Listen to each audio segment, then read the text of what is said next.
Hey there, curious one. Welcome to Between the Frames.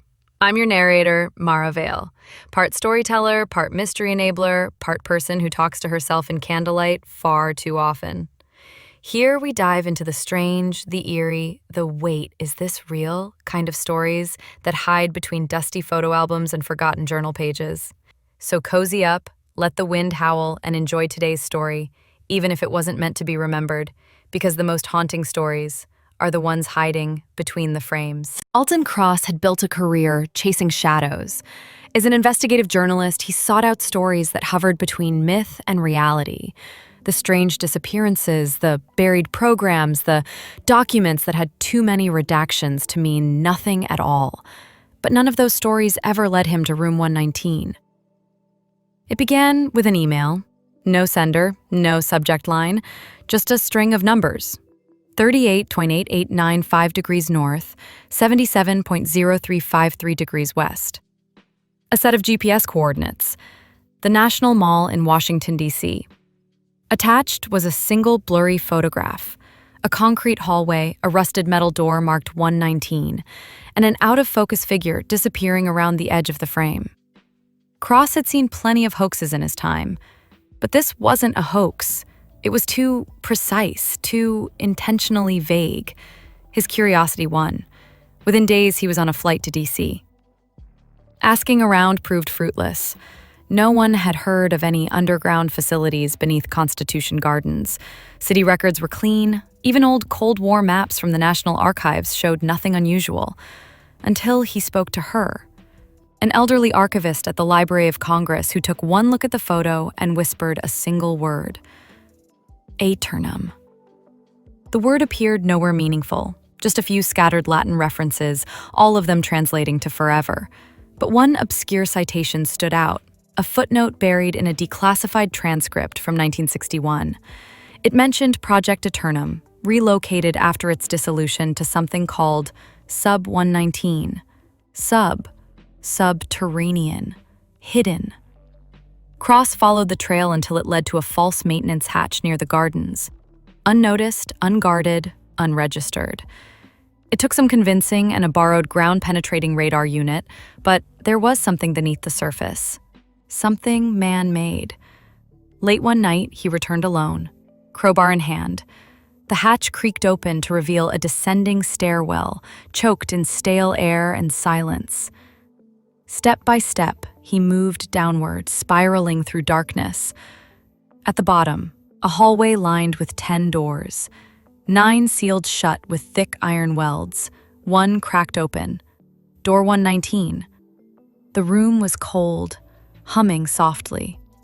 Inside, no desks, no chairs, just a green glowing terminal and a reel-to-reel tape recorder, already spinning. He hit rewind, then play. Test Subject 7 has entered Phase 3. Exposure lasted 6 minutes.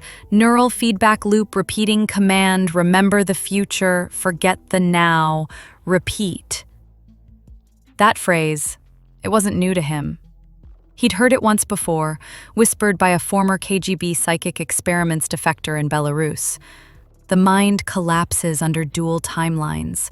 We taught them to remember the future and forget the now. Only one survived. The terminal beeped. A message flashed. Subject 7 status awake. Then another. Do not trust him. Cross stepped back. And then, darkness. The lights snapped off. For 12 seconds, he was alone in pitch black. Then emergency lighting flickered on, blood red. The door had closed. And there, from behind the terminal, a shape moved.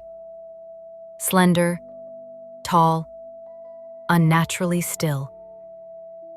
Its face was pale, almost translucent, eyes like static.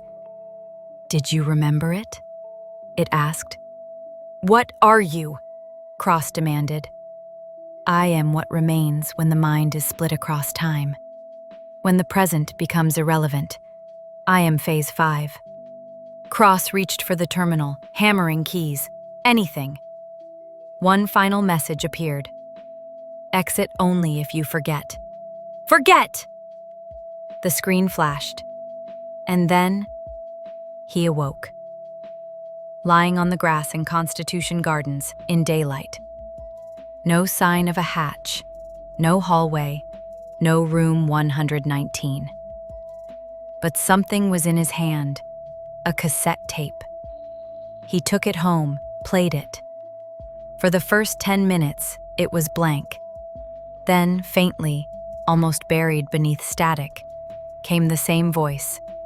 Remember the future, forget the now. Since then, Cross has tried to return, 4 times. Each time there was nothing. No access, no trace. He filed FOIA requests. All were denied. The name Aeternum triggered classified flags, even though officially the program doesn't exist. But the strangest moment came 3 weeks later. While editing his account to publish anonymously online, another email arrived. No subject, no address, just a file, a photograph. It showed Alton Cross inside room 119, standing at the terminal. But the image wasn't taken by him. And just behind him, barely visible in the dark, another figure, watching, waiting. Cross never published the story, but somehow, it still got out. Maybe it was always meant to.